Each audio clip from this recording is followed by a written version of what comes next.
another bush that I love to grow is the Confederate Rose.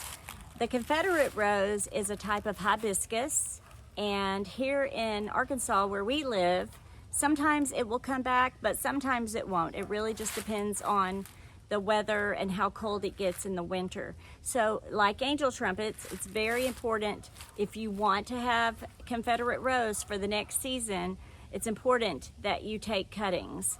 And so I'm going to show again how to take cuttings from the Confederate Rose. They're a beautiful flower, and I'm gonna just cut this branch. Okay, and now we're gonna see how beautiful this flower is. They truly, truly are amazing. Our experience with these is that they really are a late fall blooming flower. We tend to get a little bit frustrated with this one, thinking that maybe it's not going to bloom before the frost, but they always have surprised us at the end and bloomed so beautifully.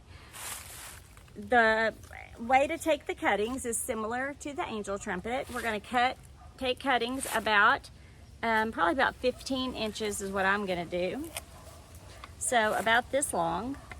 And again, you want to make sure that you put these in the water going the right direction.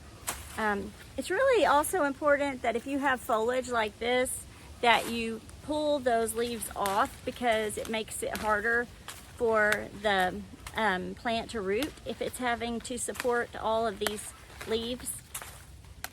And also the blooms. You know, you may not want to take the blooms off, but you might just wait until they're done blooming and then cut the top off. So I'm gonna take this one here, and I'm just gonna cut that top part off. Okay, and so now I've got another cutting of the Confederate Rose, and then I can put this pretty flower in some water in a little vase in the house. They're such beautiful flowers. Mine has grown extremely big. I'm not sure if you can see how tall, there we go, how tall it is. It's really gotten big. I'm really having a hard time keeping it up because when the wind's blowing, it's blowing it over. So I'm gonna go ahead today and cut it back and get the base in the greenhouse. And then I'm gonna take all these cuttings and try to root them. You do need to make sure that they're not rotting on the bottom.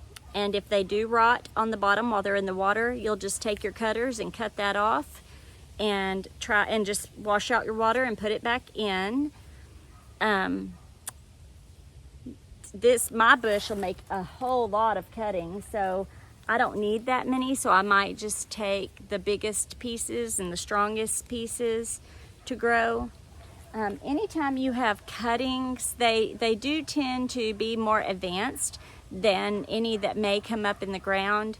So I really like to do cuttings, the same as with the angel trumpets. It's really my favorite way to grow them.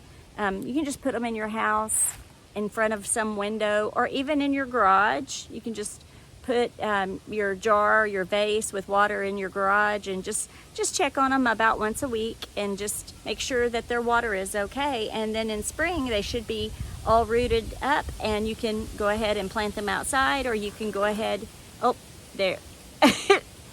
Go ahead and plant them in a pot, which is what I've got here. Oh goodness, it's a windy day. I think we're gonna have some bad weather today. Oh gosh.